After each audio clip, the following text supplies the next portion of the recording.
Et salut à tous et bienvenue sur ma chaîne La Cuisine de Will. Aujourd'hui j'ai le plaisir de vous accueillir depuis mon jardin potager. Je vais récupérer les épinards frais dont j'ai besoin pour notre recette. Du coup j'en profite pour vous faire visiter un peu. C'est un lieu super paisible dans lequel j'aime passer du temps. Aujourd'hui on va faire des cannelloni ricotta épinards 100% maison. On va vraiment tout faire. Les pâtes, la béchamel, etc.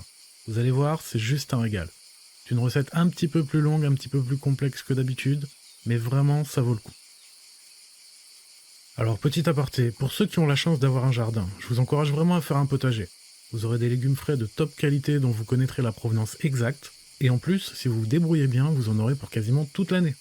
C'est vraiment un premier pas vers une alimentation de qualité, plus saine et aussi une belle économie. Allez, je vais récolter quelques épinards qui vont me servir pour notre recette, et on se retrouve tout de suite en cuisine. Voilà, donc j'ai récupéré mes épinards, je les ai lavés, et j'ai enlevé les branches. On va commencer par s'occuper de la farce.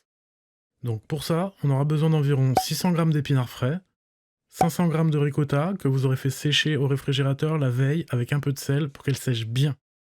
Le but étant de conserver une farce pas trop humide parce que sinon elle risque de se délayer dans nos cannelloni et c'est surtout pas ça qu'on veut. Donc vous la mettez au frigo la veille au soir avec un peu de sel. 200 g de fromage râpé. Moi j'ai fait un mélange parmesan et pecorino à 50-50.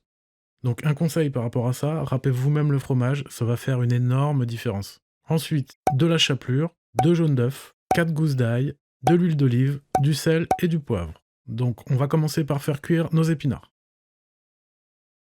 Donc on met un peu d'huile d'olive et on va faire revenir nos gousses d'ail entières. Pas la peine de les couper ou quoi que ce soit, vous les mettez entières, juste épluchées. Vous mettez un peu de sel et du poivre, ça va nous permettre de ramener un goût certain dans nos épinards. Plus vous le ferez revenir, plus vos épinards auront un goût prononcé d'ail.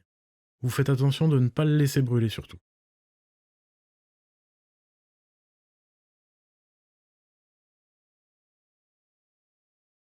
On ajoute nos épinards, donc si vous n'avez pas une très grande casserole, c'est pas grave. Vous mettez la première partie de vos épinards et dès que ça réduit, vous mettez la suite. Ça va très très vite.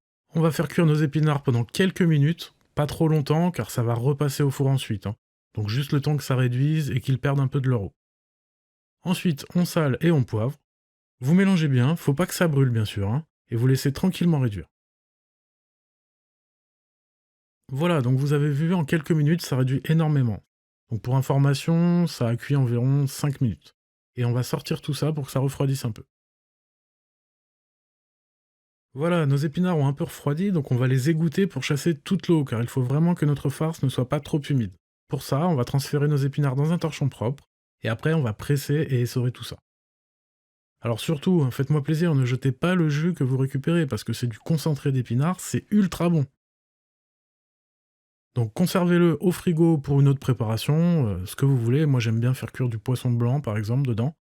C'est vraiment super. Sinon vous pouvez le garder pour faire un bouillon ou ce que vous voulez. Donc on a haché grossièrement nos épinards et on les bascule dans un saladier. Les hachez pas trop finement, de sorte qu'on garde un peu de mâche quand même, ce serait dommage. Ensuite, vous ajoutez une ricotta, la moitié de votre mélange de fromage râpé et les 2 jaunes d'œufs et vous commencez à mélanger tout ça avec une maryse. En gros, je le fais en 2 fois, j'ajoute la moitié des ingrédients, je commence à mélanger et ensuite j'ajouterai la suite. Vous n'oubliez pas le sel et le poivre. Maintenant, on va ajouter la deuxième partie des ingrédients. Donc la deuxième ricotta, le reste du fromage râpé.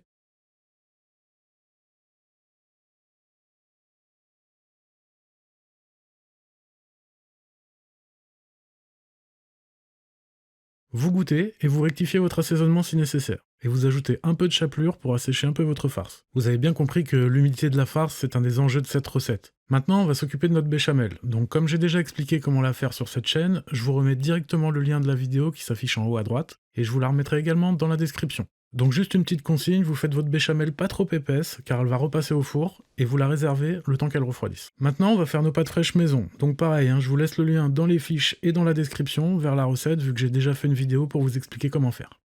Je voudrais juste vous donner une petite consigne concernant l'épaisseur des pâtes. Ne les étalez pas au maximum, déjà ce sera plus facile à manipuler, et surtout, on va conserver de la mâche. Dans mon cas, mon laminoir, il va de 1 à 9, 9 étant le plus fin. Je suis allé jusqu'à 7. Ensuite, une fois que nos pâtes sont prêtes, on va les pré-cuire. Donc ça c'est très simple, comme quand vous faites cuire des pâtes. Donc eau bouillante et sel. pour environ 40 secondes à 1 minute maximum. Par contre, dès qu'on les sort du feu, on les passe à l'eau froide immédiatement pour stopper la cuisson et qu'elles soient plus faciles à manipuler. Voilà, nos pâtes sont cuites et on les a mises sur un torchon propre afin de les égoutter. Première chose, mettez votre four à chauffer à 160 degrés. Maintenant, on récupère notre béchamel et on va garnir le fond du plat. Faut y aller généreusement parce que c'est notre béchamel qui va lier le tout et qui va finir de cuire les pâtes, donc faut vraiment pas avoir peur. Je récupère ma farce qui était au frigo, ensuite je dispose une feuille de pâte que je vais garnir, donc là aussi il faut y aller généreusement, faut pas hésiter et on essaie de bien aller sur les bords.